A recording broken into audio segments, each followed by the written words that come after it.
कसं जीवित क्रम जगावं या विषयाचं परमेश्वराने दिलेली अनुक्रमानिका, परमेश्वराने दिलेलं पुस्तक, परमेश्वराने दिलेले नियम, परमेश्वराने दिलेली त्या ठिकाणी आमच्यासाठी जीवन जगण्यासाठी एक विशिष्ट अशी गोष्ट, ज्या गोष्टीवर अनेक लोक त्या नियमशास्त्राधीन राहून नियमशास्त्राचं कडकडीत पालन करून नियमशास्त्राप्रमाणे जीवन जगण्याचा प्रयत्न करत होते, परंतु त्या नियमशास्त्राच्या माध्यमातून सातत्याने केवळ पापाची आणि पापाची जाणीव होत होती.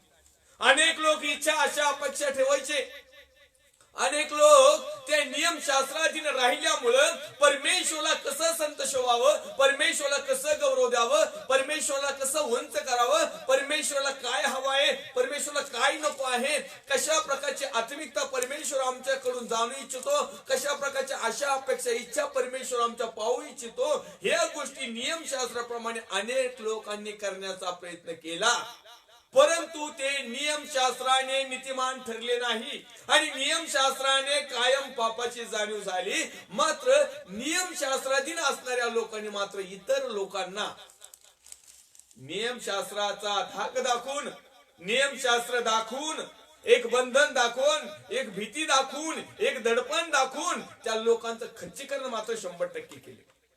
आणि त्याच मोशेच्या नियमशास्त्राप्रमाणे, संदेशाच्या ग्रंथाप्रमाणे देवाचा पुत्र प्रभू येशू ख्रिस्त या जगामध्ये आला, त्याने नियमशास्त्र रद्द नाही केलं, तर ते नियमशास्त्र स्वतःहून पूर्ण केलं आणि त्या ठिकाणी त्या नियमशास्त्राधीन राहून, त्या नियमशास्त्राला पाळून, सर्व नियमानुसार नित्य नियमक्रमाने आचरण करून त्याने नियमशास्त्राला रद्द केलं एक प्रकारचं.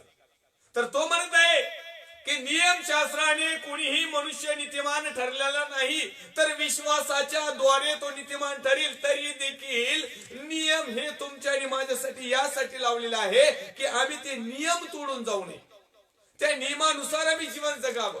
आज परमेश्वराच्या वचनाच्या माध्यमातून त्या मोशेच्या नियमशास्त्रामध्ये जे काही लिहिलं होतं त्याप्रमाणे न्याय व्हायचा, त्याप्रमाणे दंड मिळायचा, त्याप्रमाणे त्यांचा त्या ठिकाणी चांगल्या किंवा वाईट किंवा तोटा किंवा फायदा किंवा नफा ह्या ज्या गोष्टी त्या नियमशास्त्रात असल्या कारणाने त्या गोष्टी मिळायच्या, त्याचप्रमाणे या मोशेच्या नियमशास्त्रामध्ये म्हणजे परमेश्वराने दिलेल्या शास्त्र प्रेरित वचनाच्या माध्यमातूनच लोकांचा न्याय होणार. म्हणून आपण वचन वाचूया. योहान 5:45 मध्ये लिहिलेलं आहे, मी पित्यासमोर तुम्हाला दोष लावीन असं समजू नका. ज्याच्यावर तुम्ही आशा ठेवलेली आहे, नियमशास्त्राधीन असणाऱ्या प्रिय लोकांनो, नियमशास्त्र पाळणाऱ्या प्रिय लोकांनो, नियमशास्त्रामध्ये काय लिहिलं आहे, काय करायचंय, काय नको आहे हे जाणणाऱ्या लोकांनो, ज्यांना देवाचं धर्मशास्त्र पवित्र शास्त्र माहिती पडलेलं आहे, देवाचं वचन माहिती पडलेलं आहे, देवाच्या पुत्राने परमेश्वर पित्यापासून आलेले काही नियम अटी पवित्रता शुद्धता इच्छा अपेक्षा अशा ज्या काही आम्हाला दर्शवलेल्या आहेत, या वचनाप्रमाणे या नियमशास्त्राप्रमाणे जसं मोशेच्या टायमिंगला होत होतो ना, कारण परमेश्वरचा पुत्र प्रभू येशू ख्रिस्त त्या ठिकाणी म्हणत आहे की मी नियम मोडण्यासाठी आलो नाही, मी नियम रद्द करण्यासाठी आलो नाही, तर ते नियमाचं पालन करण्यासाठी आलेलो आहे. आज अनेक लोक नियमशास्त्राधीन जीवन जगत असताना पूर्वीच्या काळामध्ये अनेक प्रकारच्या पाप त्या ठिकाणी करायचे. नियम आला म्हणजे त्या ठिकाणी आट आली आणि नियम भंग झाला की त्या ठिकाणी शासन आणि दंड आला. आणि म्हणून अनेक लोकांनी नियम भंग केला, आज्ञा पालन केलं नाही आणि त्यांनी त्या काळामध्ये अर्पण व्हायला गेली. वेगवेगळ्या प्रकारची अर्पण लोक व्हायची. त्यावेळेस लोक इच्छा धरायची, अपेक्षा धरायची, आशा धरायची आणि म्हणजे जर का तू प्रभू परमेश्वरा ही गोष्ट माझ्या जीवनात केली तर मी तुझ्यासाठी हे करील, मी तुझ्यासाठी ते करील, मी तुझ्यासाठी शांतार्पण आणेन, पापार्पण आणेन, दोषार्पण आणेन, होमार्पण आणेन, आणखीन कोणते कोणते अर्पण आणील, परंतु माझी अपेक्षा इच्छा पूर्ण कर. आणि हे करीत असताना मात्र नियमशास्त्राच्या दृष्टिकोनातून नियमशास्त्र पाळत असताना अनेक लोकांनी नियमशास्त्राचा भंग देखील केलेला आहे. लोकांना वाटायचे की नियमशास्त्राचा भंग झाला तर अर्पण व्हायले का पुन्हा एक वार आम्ही सासूद होणार, आमच्या इच्छा अपेक्षा पूर्ण होणार, परंतु हे करून केवळ एकसारखी पापाची जाणीव होत होती. आणि मग त्या ठिकाणी अनेक लोकांच्या ज्या आशा, ज्या होप होत्या, ज्या अपेक्षा होत्या, ज्या इच्छा होत्या, त्या पूर्ण झाल्या नाही. आज देखील अनेक लोक आहेत की नियमशास्त्राधीन जीवन जगण्याचा ते प्रयत्न करतात. नियमशास्त्राच्या नुसार म्हणतात, दोष दाखवू नका, तुमचे दोष दाखवले जातील, न्याय करू नका, तुमचाही न्याय होईल. अधिकार परमेश्वराला होयस, परमेश्वराला अधिकार आहे. परंतु पवित्र शास्त्र हे आम्हाला सांगत आहे, नव्या करारामध्ये देखील आमच्या इच्छा अपेक्षा आशा ज्या आहेत नियमानुसार परमेश्वरच्या वचनामध्ये जर लिहिलेलं आहे, कोणी पेंड्याने बांधतो, कोणी गवताने बांधतो, कोणी लाकडाने बांधतो, कोणी दगडाने बांधतो, कोणी सोन्याने बांधतो. या प्रत्येकाची एक दिवस परीक्षा होणार आहे, ती अग्नीने होणार आहे. आणि ती अग्नी दुसरी तिसरी नसून वचनाची अग्नी असणारी, नियमाची अग्नी असणारी. परमेश्वराच्या मुखातून निघणारा प्रत्येक शब्द जो तुमच्या आणि माझ्या आणि संपूर्ण मानव जातीची सार्वकालिक आशा पूर्ततेचा आहे, सार्वकालिक अपेक्षा पूर्ण करणार आहे, सार्वकालिक इच्छा पूर्ण करणारा जो देवाचा शब्द आहे, त्या देवाच्या शब्दाच्या द्वारे या जगाचा न्याय ठरणार आहे. आणि म्हणून या न्याय काळात जगत असताना कदाचित आम्ही नियमशास्त्राधीन नसतो, परंतु जर आम्ही प्रेमाने प्रीतीने जर नियम पाळणारे जर असेल, देवाच्या आज्ञा जर पाळणारे असेल, परमेश्वराने जी आज्ञा विधी नियम दिली आणि त्यानुसार आमच्या ज्या आशा अपेक्षा इच्छा आम्ही धरलेल्या आहेत, तर निश्चित अर्थानं तो मोशे त्या टायमिंगला देखील नियमशास्त्राप्रमाणे आमचा न्याय होईल. आणि या जगामध्ये ज्या देवाचा पुत्र प्रभू येशू ख्रिस्त याने जो नियम आज्ञा विधी परमेश्वरच्या मुखातून निघणाऱ्या ज्या काही गोष्टी आम्हाला वचनाच्या माध्यमातून परमेश्वर पित्यापासून आलेल्या प्रदान केलेल्या आहेत, त्या जर तुम्ही आणि मी पाळल्या नाही, त्याप्रमाणे आम्ही आमचं जीवन जगलो नाही, तर निश्चित अर्थाने आमची आशा ही आशाहीन होईल, आमची अपेक्षा ही अपेक्षाच राहील, आमची इच्छा ही इच्छाच राहील, परंतु ती काय आमच्याच्यानी पूर्ण होणार नाही. म्हणून परमेश्वरच्या नावाला धन्यवाद देऊया. प्रेषित 2:26 मध्ये एक महत्वाची गोष्ट अशी विषयी लिहिलेली आहे. लोक कशा प्रकारे आशा धरतात, कशावर ठेवतात आणि कशा प्रकारे ते पूर्ण करण्याचा प्रयत्न करतात. प्रेषितांचं कृत्य अध्याय क्रमांक 2 आणि वचन क्रमांक 26 मध्ये आम्हाला एक घटना या ठिकाणी पाहायला मिळते. वाचूया आपण. म्हणून माझे हृदय आनंदित व माझी जीभ उल्हासित झाली. आणखीन माझा देहही आशेवर राहील. कशामुळं? जर मी परमेश्वराने दिलेलं सत्य पाळत आहे, जर मी परमेश्वराने दिलेल्या नियम आचरणात आहे, जर मी परमेश्वराने दिलेल्या धावेवर धावत आहे, जर मी परमेश्वरावर आशा ठेवलेली आहे, जर मी परमेश्वरावर इच्छा प्रदर्शित केलेली आहे, जर मी परमेश्वराची अपेक्षा केलेली आहे, परमेश्वराने माझ्या जीवनामध्ये अद्भुत करावं यासाठी, तर आम्हाला प्रेषित 2:26 मध्ये आम्हाला एक महत्वाची घटना तो त्या ठिकाणी सांगत आहे. आणि त्याच्या अगोदर मी एक गोष्ट त्या ठिकाणी वाचू इच्छितो. 25 क्रमांकाचं वचन आहे. दावीद त्याच्याविषयी असे म्हणतो, मी परमेश्वराला आपणा पुढे नित्य पाहिले आहे, मी ढळू नये म्हणून तो माझ्या उजवीकडे आहे, म्हणून माझे हृदय आनंदित. माझं हृदय आनंदित काय? माझं मन आनंदित काय आहे? माझ्या इच्छा, माझ्या आशा, माझ्या अपेक्षा का पूर्ण झालेल्या आहेत? आणि ज्या पूर्ण झालेल्या आहेत म्हणून माझं हृदय आनंदित आहे. अनेक लोकांचं हृदय भग्न झालंय, खिन्न झाले, दुःखित झाले, कलंकित झाले, कठीण झाले, कठोर झाले, दगडासारखं झाले, पाषाणमय झाले. परंतु तो परमेश्वर म्हणत आहे, जर कदाचित तुमचं हृदय पाषाणमय झालेलं असेल, कठीण झालेलं असेल, तर आज परमेश्वरावर तुम्ही अपेक्षा ठेवा, परमेश्वरावर तुम्ही आशा ठेवा, परमेश्वरावर तुम्ही इच्छा ठेवा आणि त्याला म्हणा, पहिल्या प्रथम माझं हृदय जे कठीण आणि खडतर झालेलं आहे हे मांसमय कर. परमेश्वर आम्हाला अभिवचन देतो, मी तुझं हृदय मांसमय करीन, मी तुला नवं हृदय देईल, मी नवे विचार देईल, मी तुला नवीन आशा देईल, मी नवीन तुझ्या अपेक्षा देईल, मी तुला नवीन इच्छा निर्माण करील आणि त्या पूर्ण देखील करील. आणि अशा प्रकारे परमेश्वरावर भाव ठेवणारा दावीद राजा त्या ठिकाणी पहिल्या प्रथम परमेश्वराला म्हणत आहे की मी परमेश्वराला आपणा पुढे नित्य पाहिलाय. आज अनेक लोक परमेश्वराला आपल्या समोर पाहत नाहीत, नित्य पाहत नाहीत, दररोज पाहत नाहीत, सतत पाहत नाहीत, कायम पाहत नाही. यांना फक्त ज्या वेळेस काम मिळेल ना, ज्यावेळेस त्यांना गरज पडेल ना त्याच वेळेस हे परमेश्वराला समोर पाहण्याची इच्छा दर्शवतात, परमेश्वरावर आशा ठेवतात, परमेश्वरावर अपेक्षा ठेवतात. बस बाकीच्या टायमिंगला परमेश्वर नको आहे. आणि ज्यांना बाकीच्या टायमिंगला किंवा इतर वेळीस परमेश्वराला पाहण्याची इच्छा नाही, अपेक्षा नाही, आशा नाही, त्यांची भावना जगावर आहे, जगातल्या सगळ्या गोष्टीवर आहे, अशा लोकांना ज्या वेळेस गरज पडेल त्यावेळेस ख्रिस्त त्यांच्या जीवनातल्या आशा पूर्ण करणार नाही. परंतु दावीद राजाच्या मात्र आशा, अपेक्षा, इच्छा परमेश्वराने पूर्ण केल्या. याच्यावरून समजतं की तो म्हणत आहे की मी परमेश्वराला आपणा पुढे नित्य पाहिले. कसं पाहताल तुम्ही परमेश्वराला नित्य? परमेश्वर तो न पाहणार आहे, न दिसणार आहे. या डोळ्याने तो दिसणारच नाही. लोकांच्या डोळ्याचे खासड झाले परंतु परमेश्वराला पाहण्याची इच्छा पूर्ण झाली नाही. आणि परमेश्वराला कोणी पाहू शकत नाही. जो कोणी पाहिल तो परमेश्वराच्या पुढे तो जिवंतही राहू शकणार नाही. मनुष्यापैकी तर कोणीच नाही. परंतु ज्याच्या जीवनामध्ये देवाचं अभिवचन आहे, ज्याच्या जीवनामध्ये परमेश्वराचं सत्य वचन आहे, ज्याच्या जीवनामध्ये परमेश्वराने देव केलेला दिलेला पवित्र सामर्थ्याचा सत्याचा कैवारी आत्मा आहे, शुद्ध, जो देवापासून मिळालेला, ज्याची आशा परमेश्वरावर आहे, ज्याची अपेक्षा परमेश्वरावर आहे, ज्याची इच्छा परमेश्वरावर आहे, असा व्यक्ती वचनाच्या माध्यमातून परमेश्वराला रोज आणि रोज आपल्या समोर पाहतो. अनेक लोक वर्षाची वर्षाला ग्रंथ पठण करतात, अनेक लोक वर्षाची वर्षाला सप्ते बसवतात आणि नवा करार वाचून काढतात.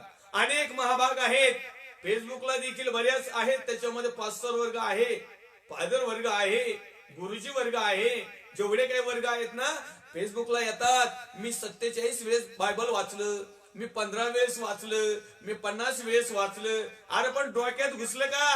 अंतकरणात घुसलं का? ओठावर आहे का नुसतं वाचून काढलं? अनेक लोक नुसतं वाचून काढतात आणि परमेश्वराला म्हणतात एक पान संपला तर तू होय पुढं, या पुढच्या वेळेत. मी परमेश्वराला माझ्या समोर नित्य पाहिलं, म्हणजे ज्या वचनाच्या माध्यमातून मी परमेश्वराचं वचन ऐकलंय, वाचलंय, सांगितलंय, माझ्या जीवनामध्ये त्या दिवसामध्ये ते वचनाप्रमाणे मी माझं जीवन जगत आहे का? त्या वचनाप्रमाणे माझी आशा मी परमेश्वरावर ठेवली आहे का? त्या वचनाप्रमाणे माझी अपेक्षा काय आहे? त्या वचनाप्रमाणे माझी इच्छा काय आहे? त्या वचनाप्रमाणे परमेश्वराची इच्छा काय आहे ती मी पूर्ण करण्याचा प्रयत्न केला आहे काय? अशा प्रकारे आम्ही परमेश्वराला आमच्या समोर नित्य पाहू शकतो. अनेक लोक परिपाठाप्रमाणे परमेश्वराचं वचन वाचतात, ते प्रोसेस म्हणून वाचतात.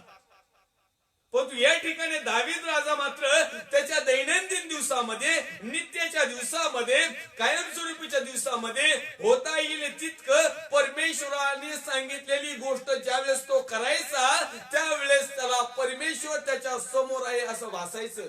आज देखील आम्ही जर एखादी चांगली गोष्ट जर करीत आहोत तर निश्चित अर्थानं परमेश्वराला आम्ही पाहत आहोत.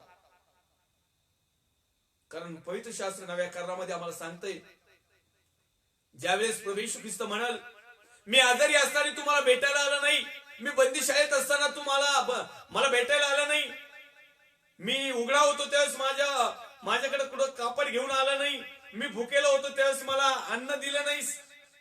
मग अनेक लोक म्हणतील प्रभूजी हे कसं काही शक्य आहे? तुम्ही आला आणि आम्ही तुमच्यासाठी हे काही गोष्टी केल्या नाही. कसं आहे, आम्ही तर पाळत वर्ग आले तर बिराण्याचे पातीला चढतो, आम्ही काही आले का मोठमोठ्या डेकोरेशन करतो, लाइटिंग लावतो, चांगल्या प्रकारच्या गोष्टी करतो. प्रभू हे शक्यच नाही.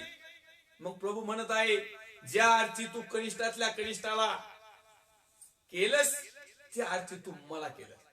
मग ही जी कृती आहे, ही जे आचरण आहे, ह्या ज्या परमेश्वराच्या तुमच्या आणि माझ्याविषयी आशा, इच्छा, अपेक्षा आहेत, ह्या जर आम्ही दैनंदिन दिवसामध्ये, नित्यक्रमणाच्या दिवसामध्ये होता येईल तेवढं देवाच्या वचनाप्रमाणे जर आम्ही पालन करायला सुरुवात केलं तर आम्ही परमेश्वराला आमच्या समोर नित्य पाहू शकतो. अन्यथा परमेश्वराला एक दिवस पाहणार आम्ही, ह्या कोणत्याच गोष्टी नाही केल्या तरी पाहणार, आणि तो दिवस असणार न्यायाचा दिवस. अखिल भूतलावरलं सृष्टी आणि सृष्टीवर असणारे सर्व मानवजात एक दिवस त्याच्या पुढे उभा राहील आणि ते त्याला त्या दिवशी पाहतील. परंतु त्या पाहण्याच्या अगोदर आम्ही आमचा इच्छा, अपेक्षा काय असतील आज आम्हाला विचार करायचा आहे. आणि म्हणून माझ्या प्रिय भावांनो, बहिणींनो, आई आणि वडिलांनो, या ठिकाणी तो म्हणतो की मी ढळू नये म्हणून तो माझ्या उजवीकडे आहे. मी परमेश्वरापासून ढळू नये, मी परमेश्वरापासून दूर जाऊ नये. म्हणजे याचा अर्थ मी वचनाच्या डावे आणि उजवी करू नये.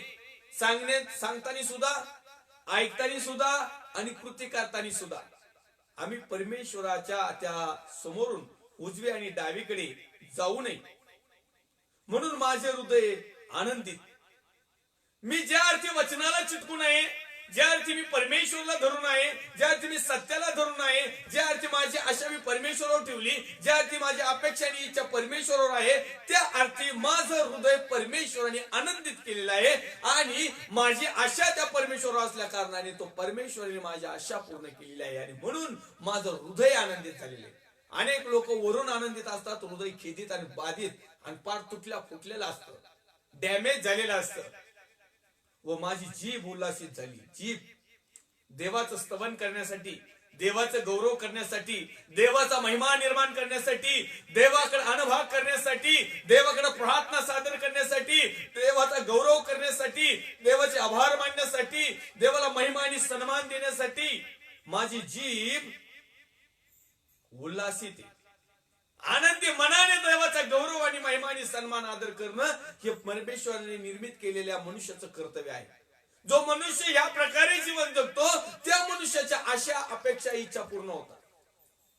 जगातल्या देखील आणि येणाऱ्या सार्वकालच्या वतनाच्या देखील. आणि म्हणून त्या लिखो आणखीन माझा देहही आशेवर राहील.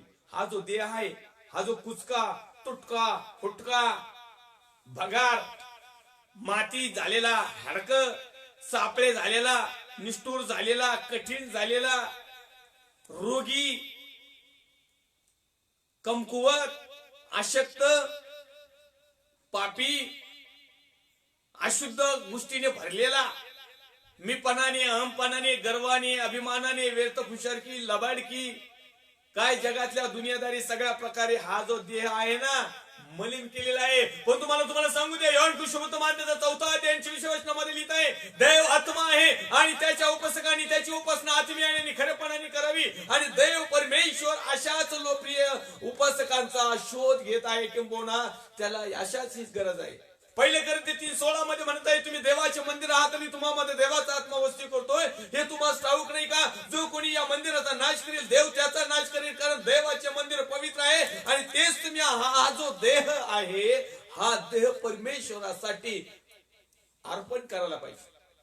अनेक लोकांनी हा देह जगासाठी अर्पण केला, आत्मा जगासाठी अर्पण केला, जीव जगासाठी अर्पण केला. एकही गोष्ट परमेश्वराला देणं तो लोक. आणि आशा मात्र परमेश्वराकडून मला भेटावं, अपेक्षा मात्र परमेश्वराने मला द्यावं, इच्छा मात्र परमेश्वराकडून. परमेश्वरासाठी आम्ही काय करत आहोत? म्हणून तो म्हणतो या देहाने देखील परमेश्वराचा गौरव व्हावा. आणि म्हणून तो त्याचा ऐकतोय पुत्र प्रभू येशू ख्रिस्त त्याला बसलेल्या फटक्याने, त्याच्या देहाला जे फटके पडले ते संपूर्ण मानव जातीला आरोग्य मिळालं. या देहातून जे रक्त वाहिलं त्या रक्ताच्या द्वारे प्रत्येक मनुष्याच्या पापाची क्षमा झालेली आहे. आणि म्हणून या देहाने देखील तुझा गौरव करण्यासाठी हा देह देखील त्याच्या आशेवर राहील.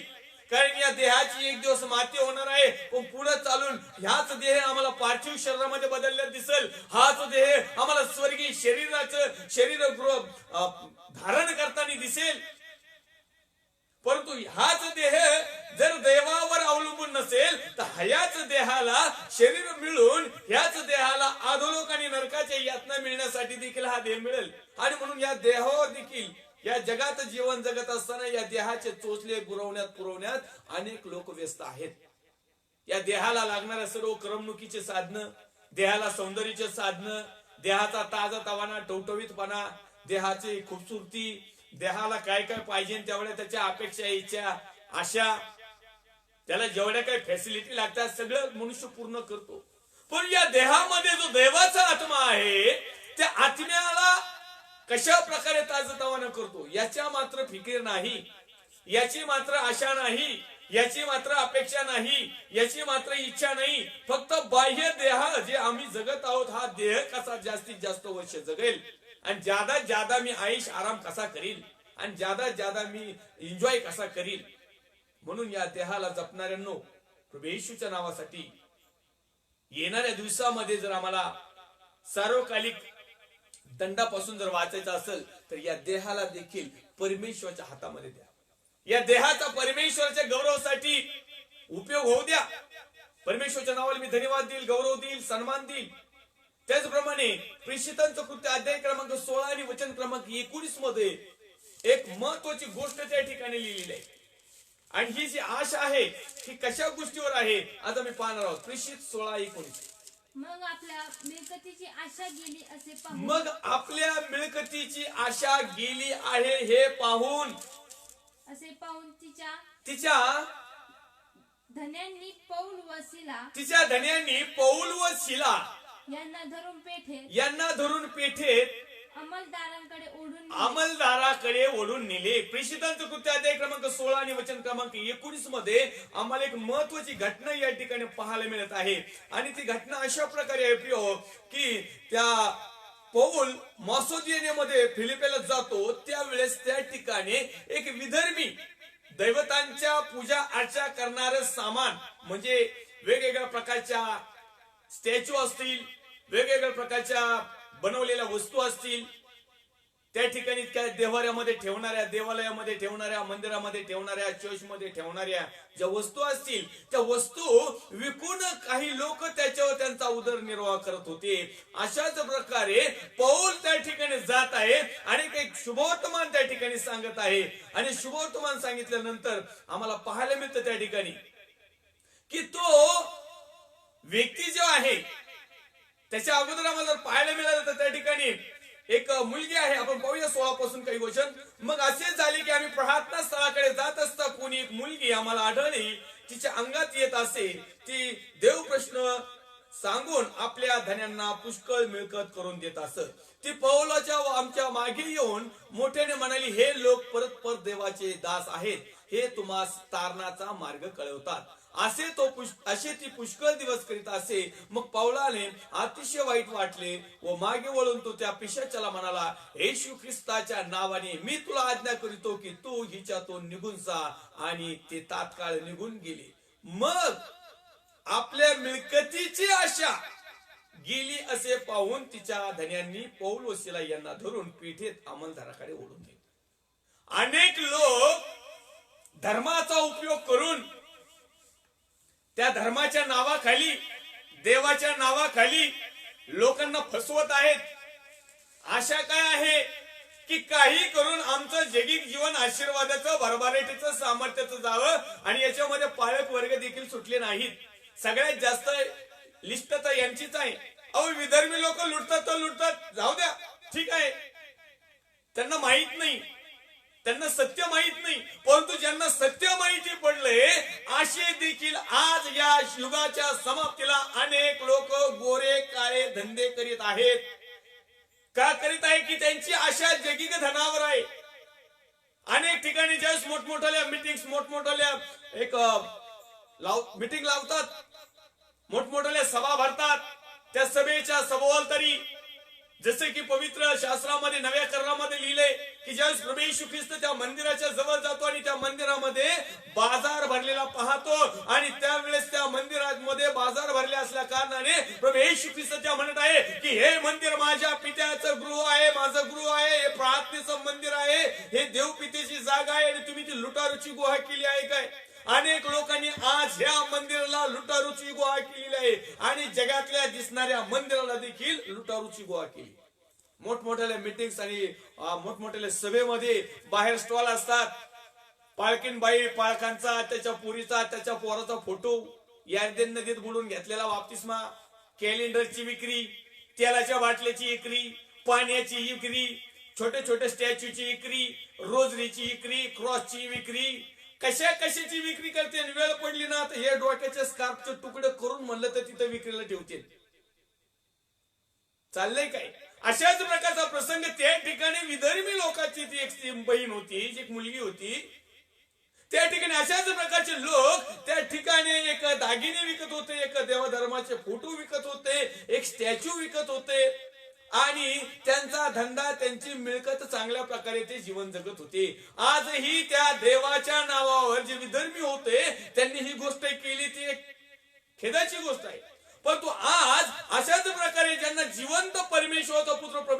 भेटलाय, ज्यांना जिवंत वचन भेटलंय, ज्यांना सत्य समजले, आजही अनेक लोक चंचल धनावर आशा ठेवतात, दिसणाऱ्या धनावर आशा ठेवतात, दिसणाऱ्या पैशाची अपेक्षा बाळगतात, दिसणाऱ्या रुपयाची इच्छा बाळगतात आणि त्या इच्छा पोटी, त्या आशेपोटी, त्या अपेक्षा पोटी आज अनेक बिलिव्हर्स, भाऊ बहीण, आई वडील आणि विधर्मी लोकांना देखील हे फसवण्याचा प्रयत्न करतात.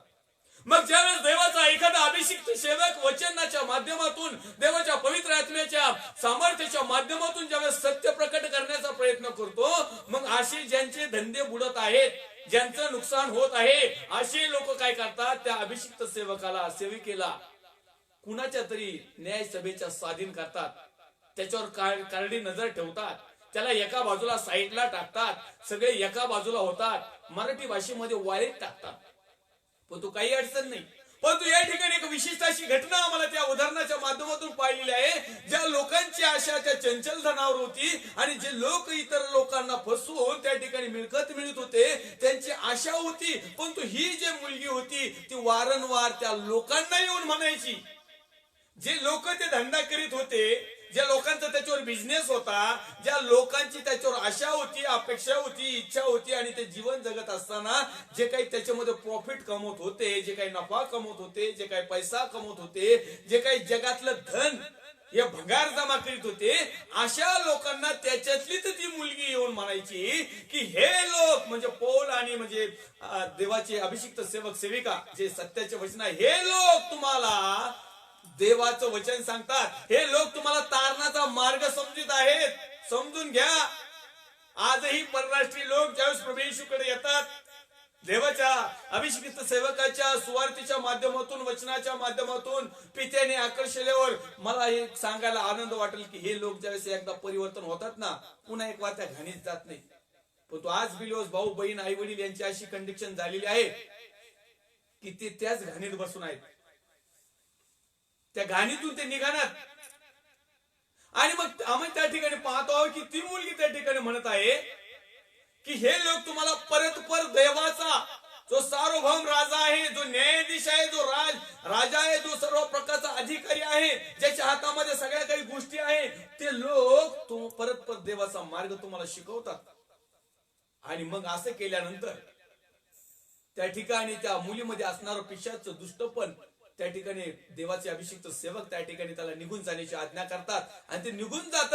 आणि ज्यावेळेस जात तर ते जे कुठं प्रश्न निर्माण करायची, ती जी काही भविष्य सांगायची, ती जी काही सुकून पाहायची, तिच्यामुळं जे काही प्रकटीकरण व्हायचे, त्या प्रकटीकरणावर त्या लोकांचा धंदा होता. अशाच प्रकारे आज देखील अनेक बिलिव्हर्स, भाऊ बहीण, आई वडील या प्रकटीकरणाच्या नादी लागलेत, या भविष्यवक्त्यांच्या नादी राहिलेत, या भविष्यवक्तिनीच्या नादी लागलेत आणि ते जे भविष्य सांगते त्यांच्या दानपात्रात भरपूर असं दानपात्र देऊन आज स्वतः लुटीत आहे. देवाचा आत्मा, पवित्र आत्मा, प्रभू येशू वचनाच्या माध्यमातून जसं त्या ठिकाणी प्रेषित पौल साहेब म्हटले, हे पिशाच्या याच्यातून निघ आणि निघून जा, लागलीच ते निघून गेलं. आणि मग या लोकांचा धंदा बंद पडला, या लोकांचं भविष्य बंद पडलं, या लोकांच्या भविष्यवाण्या खोट्या ठरल्या, या लोकांचे सकून पाहणं समाप्त झालं. मग लोक यांच्याकडे जाईना, यांची असलियत माहिती पडलं, यांचा डुप्लिकेटपणा माहिती पडला, यांचा वरपांगीपणा माहिती पडला, यांच्या आशा काय, अपेक्षा काय, इच्छा काय आणि हे कशा प्रकारे पूर्ण करतात हे लोकांना समजलं. म्हणजे मला तुम्हाला सांगायचं आहे, सत्य त्यांना समजलं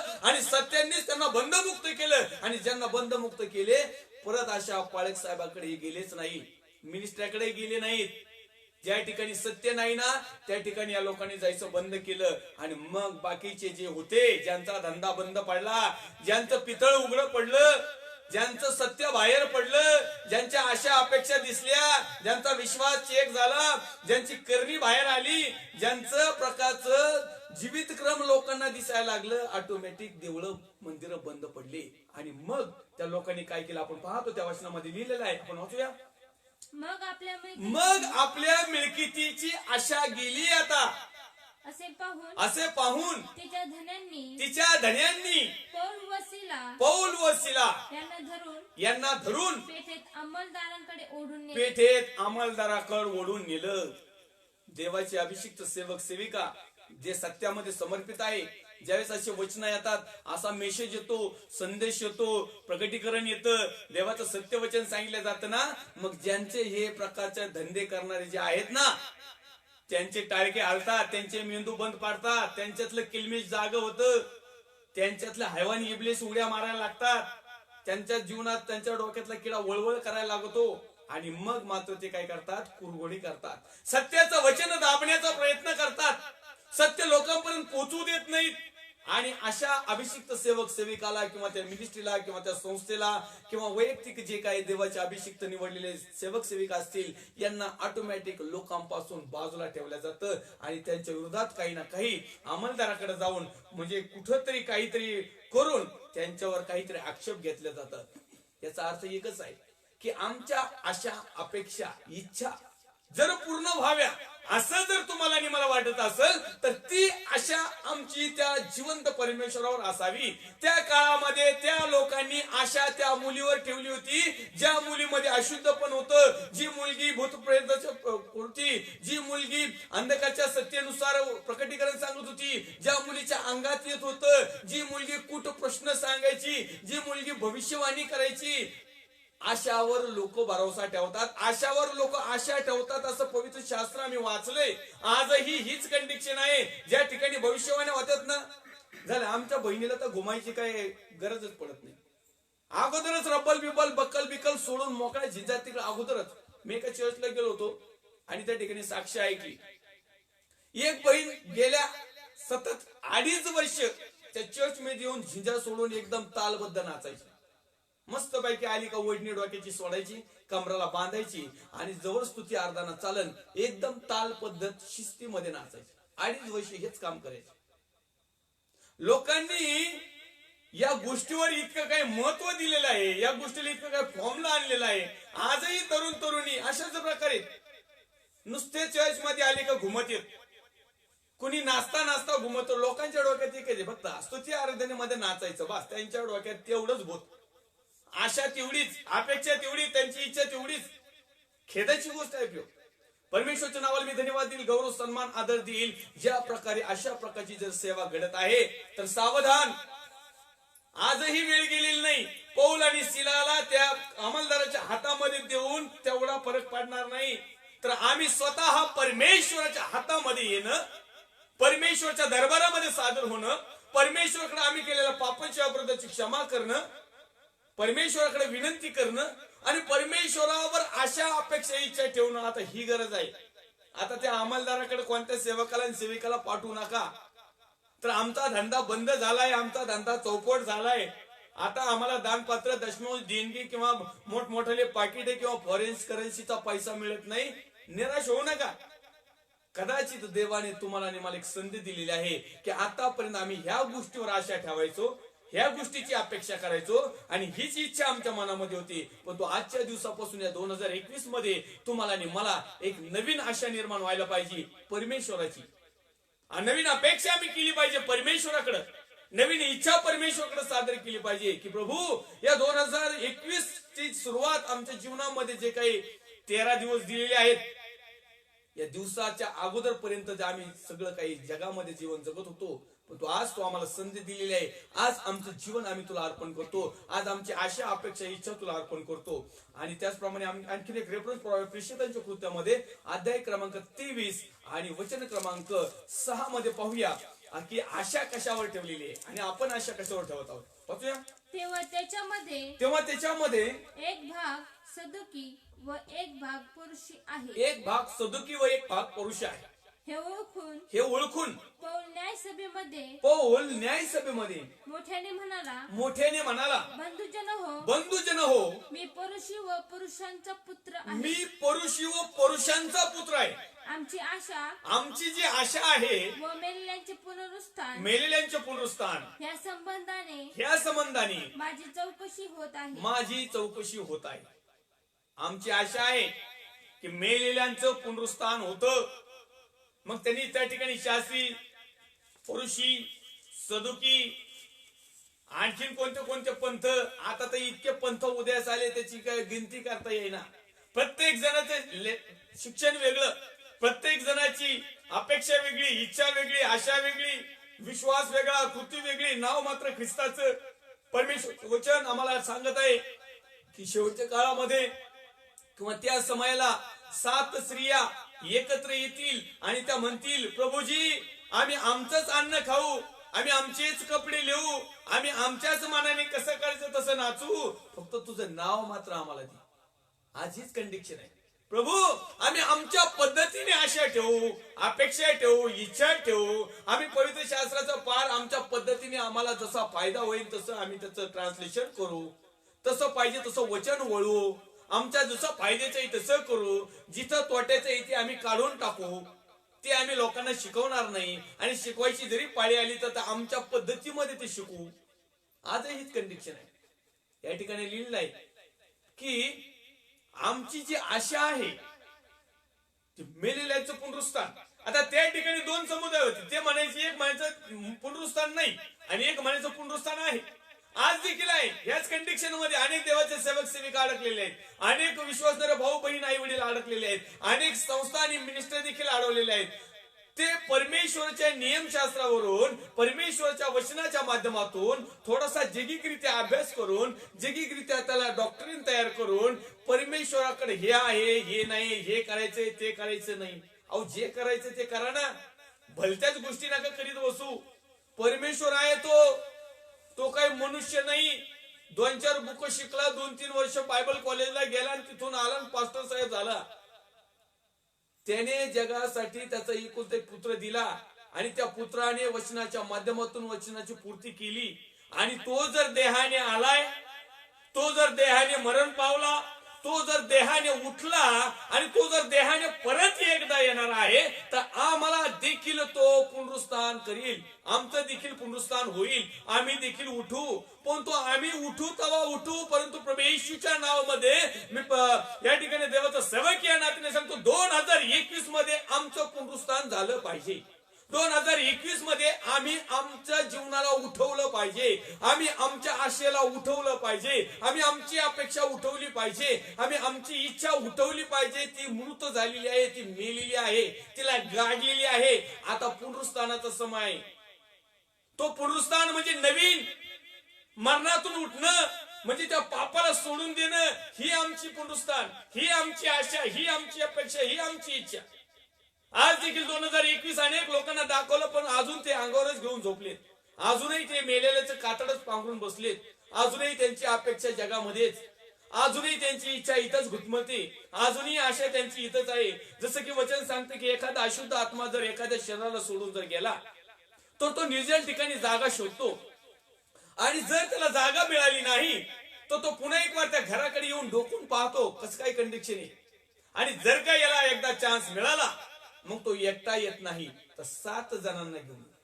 आणि मग पवित्र शास्त्र असं सांगतंय की त्या मनुष्याची जी कंडिशन आहे, त्या मनुष्याची जी परिस्थिती राहील ना, ती कितीतरी 7 पटीने तोट्याची, दुःखाची, समस्येची, आणि हे जाऊ द्या 7 पटीने, परंतु तिथे कितीतरी पटीने त्या अग्नीचे चटके खावा लागतील त्या अधोलोकामध्ये, त्या नरक राज्यामध्ये. आणि म्हणून आमची आशा ही पुनरुत्थानित आशा पाहिजे, आमची अपेक्षा ही पुनरुत्थानित अपेक्षा पाहिजे, आमची इच्छा ही पुनरुत्थानित इच्छा पाहिजे. अनेक लोकांनी त्या मातीत घातल्या.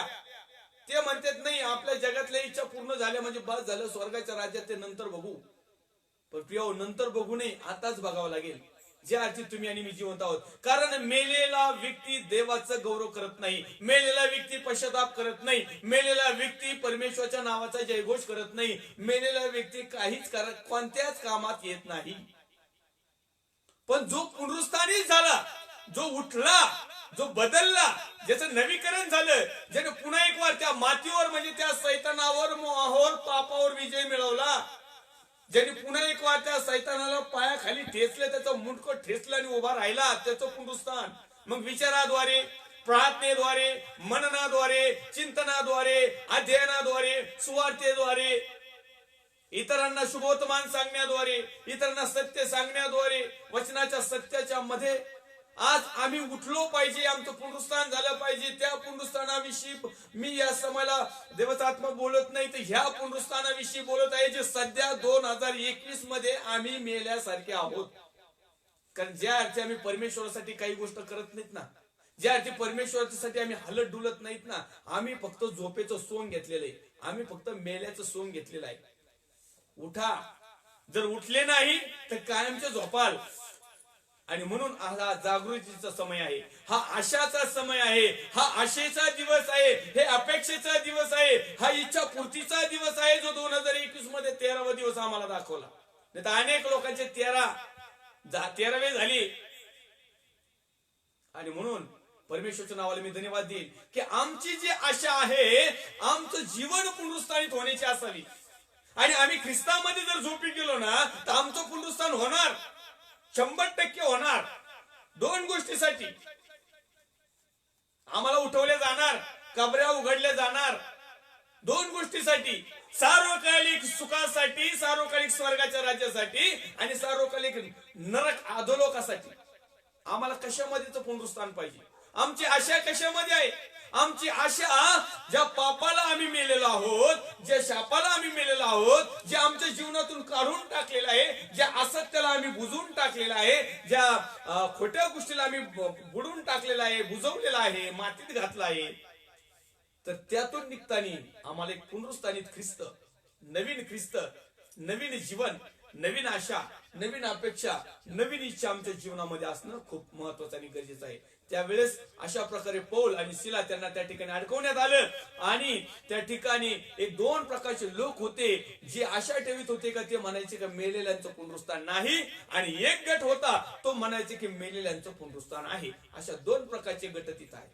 मला तुम्हाला सांगू द्या, या 3ऱ्या प्रकारचा गट निर्माण झाला. हे 2 प्रकारचे गट तर आत्मिक गट झाले, परंतु आजच्या सध्याला असं आहे, फक्त आमचं भलं व्हावं, आमच्या आशा पूर्ण व्हाव्या, आमच्या अपेक्षा पूर्ण व्हाव्या, आमच्या इच्छा पूर्ण व्हाव्या, तिकडं पुनरुत्थान असू नाही तर नसू, त्याच्याशी काही घेणं देणं नाही राहिलं लोकांना. फक्त सध्या आमच्या प्लॅन पूर्ण झाले पाहिजे, सध्या आमची हौसमौज झाली पाहिजे, सध्या आम्हाला एक आनंदाचं, हास्याचं, उल्हासाचं वातावरण आम्हाला भेटलं पाहिजे, एवढीच अपेक्षा, एवढीच इच्छा, एवढीच आशा. परंतु प्रिय, ह्या आशेनंतर, ह्या इच्छेनंतर, ह्या अपेक्षेनंतर परमेश्वर आमच्याकडून बऱ्याचशा गोष्टीचा जाब घेणार आहे. परमेश्वर आम्हाला पुन्हा एक वार तो दिवस दाखवणार आहे, ज्या दिवसामध्ये आम्ही परमेश्वरावर आशा ठेवली नाही, आणि जी गोष्ट त्या टायमिंगला करायला पाहिजे होती ती न करता मग त्या श्रीमंत मनुष्यासारखं पुन्हा एक वार लाजराला हाक मारायची, अब्रामाला हाक मारायची पाळी आमच्यावर येणार नाही. कारण आज त्या ठिकाणी परमेश्वरचं वचन सांगत आहे, तो उदाहरण आपण अनेक लाईव्हला घेतलेलं आहे. तो म्हणत आहे की कुणीतरी पाठवा मेल्यातून उठलेला, पुनरुत्थानित झालेला, जिवंत झालेला, मरणावर विजय मिळवलेला, ह्याला आजारला पाठवून द्या.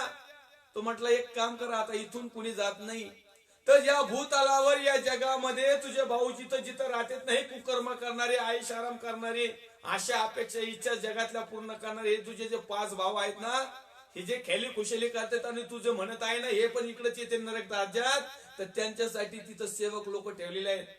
पास्टर आहेत, ब्रदर आहेत, सिस्टर आहेत, रेव्हरेंट आहेत, याजक आहेत, फादर आहेत, गुरुजी, भंतीजी, कोऑर्डिनेटर, कार्बोरेटर, जेवढे कोणते असतील ना हे आहेत, हे त्यांना सांगतील. आणि मग त्यांनी त्याच्यावर विश्वास ठेवावा, या वचनावर विश्वास ठेवावा, या वचनाची आशा धरावी, या वचनावर अपेक्षा बाळगावी, या वचनाची इच्छा धरावी. म्हणजे हे तुझ्यासारखे अधोलोकात येणार नाही, तुझ्यासारखे नरक दंडास पात्र होणार नाही, तुझ्यासारखे अग्नीच्या जिभामध्ये ते पाळणार नाही, तर तुझ्या समोर असणाऱ्या दरिद्री लाजारा जसं अब्रामाच्या उराशी सुख लोकांमध्ये आहे, अशा प्रकारचं सुख लोकांचं वैभव त्याला मिळेल. ही आशा बाळगायला त्यांना सांगा. आणि म्हणून माझ्या प्रिय भावांनो, बहिणींनो, आई आणि वडिलांनो, मी प्रभू येशूचा सेवक या नात्याने मी तुम्हाला विनंती करेल की आम्हाला आशा आहे पुनरुत्थानाची. त्या पुनरुत्थानाविषयी तर आहेच, परंतु आत्मा या जीवन जगत असताना आत्ताच्या सध्यामध्ये आमचं पुनरुत्थान व्हावं, ही देवाची अपेक्षा आहे, ही देवाची इच्छा आहे, ही देवाची आशा आहे. कारण देवाच्या दृष्टिकोनातून तुम्ही आणि मी मेल्याप्रमाणे जीवन जगत आहोत. तुम्ही आणि मी त्या मातीत गाडल्या गेलेलो आहोत. तुम्ही आणि मी परमेश्वरच्या दृष्टिकोनातून जर पाहिलं तर आमचं आज झोपी गेलेलो आहोत.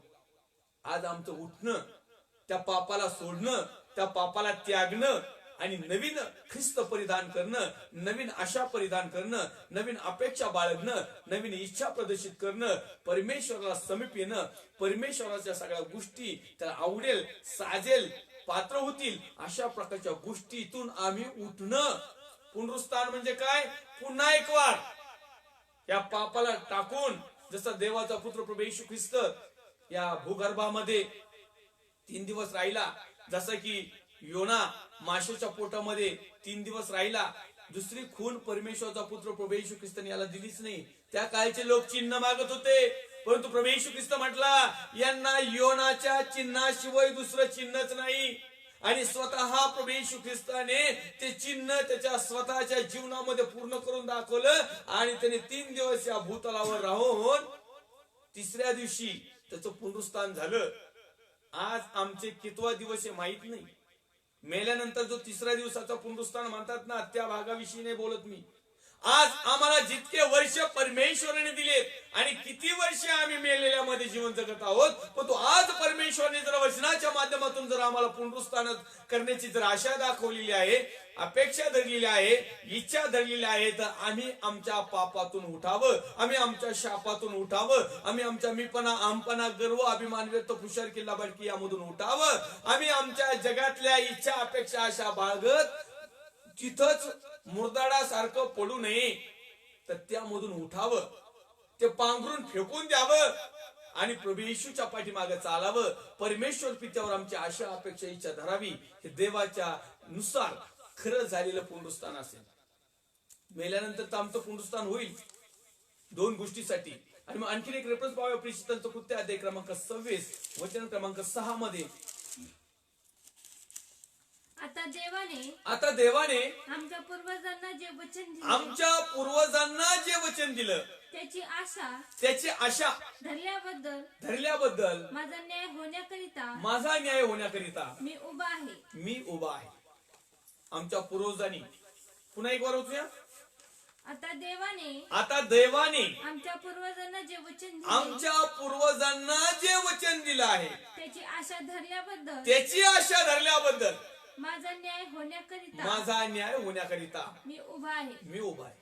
आमच्या जिवंत परमेश्वराने आमच्या पूर्वजांना जे अभिवचन दिलेलं आहे की आम्ही स्वर्गाच्या राज्याचे वारिस आहोत, आम्ही राजपुत्रांनी राजकन्या आहोत, आम्ही आशीर्वादित लोक आहोत, आम्हाला आशीर्वादासाठी पाचारण आहे, आमचं राज्य स्वर्गातलं आहे, आमच्या बापाच्या घरामध्ये आम्हाला पुत्र आणि कन्या होण्याचा अधिकार दिलेला आहे, आम्हाला आमचं पुनरुत्थान आहे, आमचं नवी जीवन आहे. आम्ही पाप केलं असेल तरी आम्ही आमचा प्रभू येशू ख्रिस्ताने आमच्या पापासाठी जे ताडण घेतलं, जे रक्त सांडलं, त्या रक्ताच्या माध्यमातून आमच्या पापांची क्षमा झालेली आहे.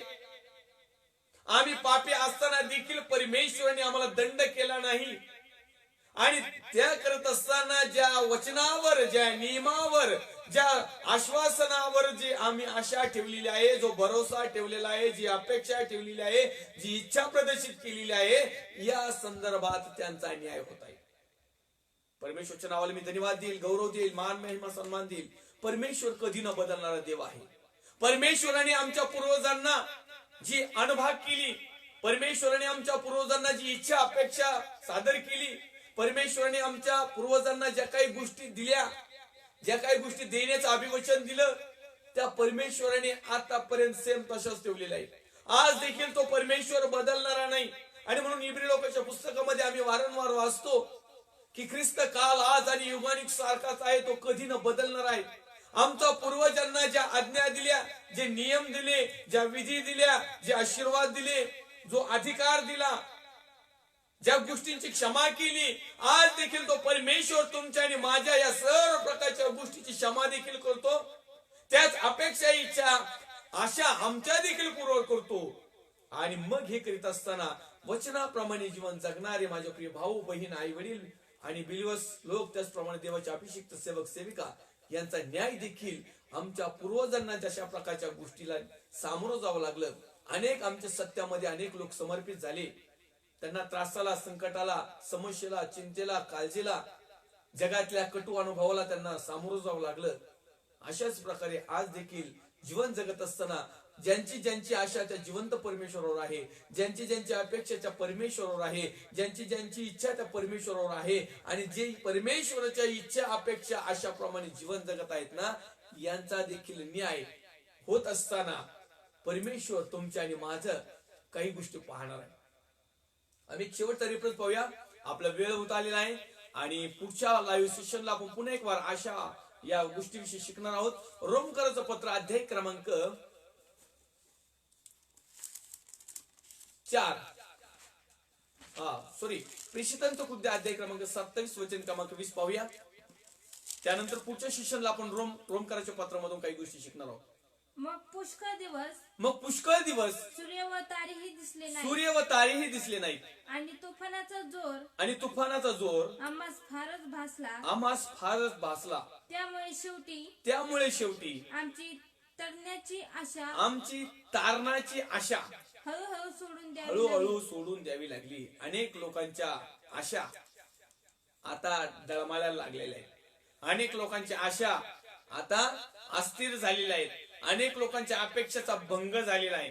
प्रेषित पौल साहेबांना जेलबंद करीत असताना, त्याला त्या शिक्षाला पाठवत असताना, त्या होडीमध्ये असताना, त्या नावेमध्ये असताना, त्या बोटेमध्ये असताना जे संकट त्या ठिकाणी आलेलं आहे, आणि त्या संकटामुळं ती जी बोट आहे ती जी फुटणार होती, आणि त्या ठिकाणी सगळं नास्तानाबूद होणार होतं, आणि त्यांना त्या ठिकाणी बरेचसे आपण शॉर्टकट मध्ये ते घेत आहोत की त्यांना बरेच दिवस सूर्याचा प्रकाश पाहायला मिळाला नाही, त्यांना बऱ्याच वेळेस असं चांगला प्रकाश पाहायला मिळाला नाही, चांगलं फ्रेश हवा वातावरण पाहायला मिळालं नाही. अनेक वेळेस असा प्रसंग आला की त्यांचं सामान त्यांना त्या बोटीतून फेकून द्यावं लागलं. त्यांच्याजवळ असणारं जे शस्त्र सामग्री जी काही होती, शिधा सामग्री, खाण्याची, कपडे लत्ते, जे काही XYZ असेल, त्या समुद्रात त्यांना टाकून द्यावं लागलं. उपासमारीची वेळ आली, आणि असा प्रकार करीत असताना त्या बोटीत बसणाऱ्या सर्वांना असं वाटलं की आता आपलं मरणाशिवाय काही पर्याय नाही, आता आपलं तारण होणार नाही, आपण सुरक्षित राहणार नाही, आता आपण वाचणार नाही. आणि त्यांनी त्यांची जगण्याची आशा, तरण्याची आशा, जिवंत राहण्याची आशा हळूहळू सोडून दिली. आज देखील अनेक बिलिव्हर्स, भाऊ बहीण, आई वडील आहेत की त्यांची सार्वकालिक आशा आता बुडून गेली.